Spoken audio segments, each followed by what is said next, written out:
யாருங்க இந்த மனுஷன்?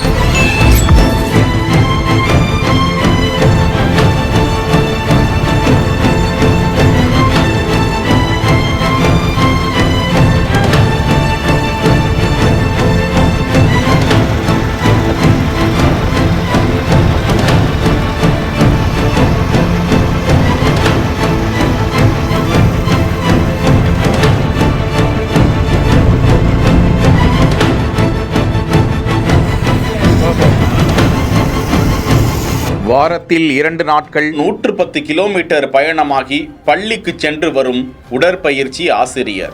ரெகுலரா என்ன செய்யணும், சைக்கிள் ஓட்டணும். அதனால சும்மா வீட்டில் துருப்பிடிச்சு போய் கிடக்கக்கூடிய சைக்கிள் எல்லாம் எடுத்து நீ பழுது பார்த்து நீ யூஸ் பண்ணிக்கிறணும்.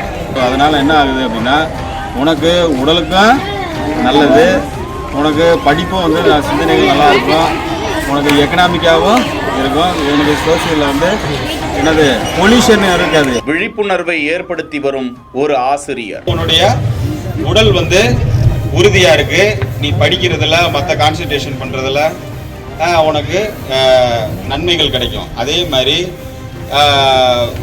நீ படிக்கக்கூடிய படிப்புக்கும் உனக்கு மைண்டு, உள்ளமும் மனசும் உடம்பும் ஒத்துழைக்கும். சரியா? உனக்கு நிறைய நன்மைகள் கொடுக்கும். இதை நீ அனுபவிச்சாதான் தெரியும். இதை நீ அனுபவிச்சாதான் தெரியும். மீண்டும் சைக்கிளை கையில் எடுங்கள்.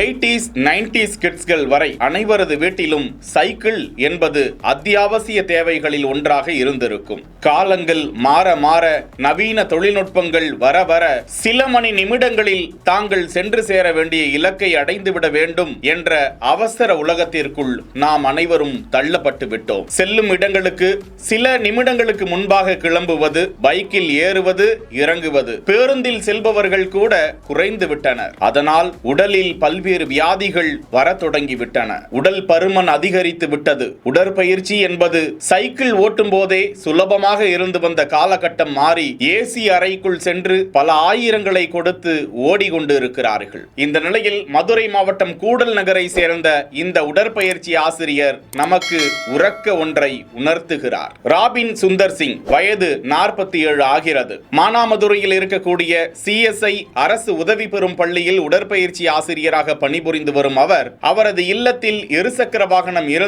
இருந்தாலும் அவர் கூடல் நகரில் இருந்து வாரத்தில் 2 நாட்கள் அதிகாலையிலேயே 5:30 மணி வேளையில் வீட்டை விட்டு சைக்கிளில் புறப்பட்டு விடுகிறார். 8:30 மணி வாக்கில் பள்ளியை சைக்கிளிலேயே அவர் அடைந்து விடுகிறார். இடையில் வேறு எங்கும் நிற்பதும் இல்லை. இதனால் தனது உடல் சீராக இருப்பதாகவும் அவர் அனைவருக்கும் உணர்த்துகிறார். மீண்டும் அனைவரும் சைக்கிளை கையில் எடுங்கள். இருசக்கர வாகனத்தில் தொலைதூரம் செல்வதாக இருந்தால் பைக், கார் உள்ளிட்டவற்றில் செல்லுங்கள்.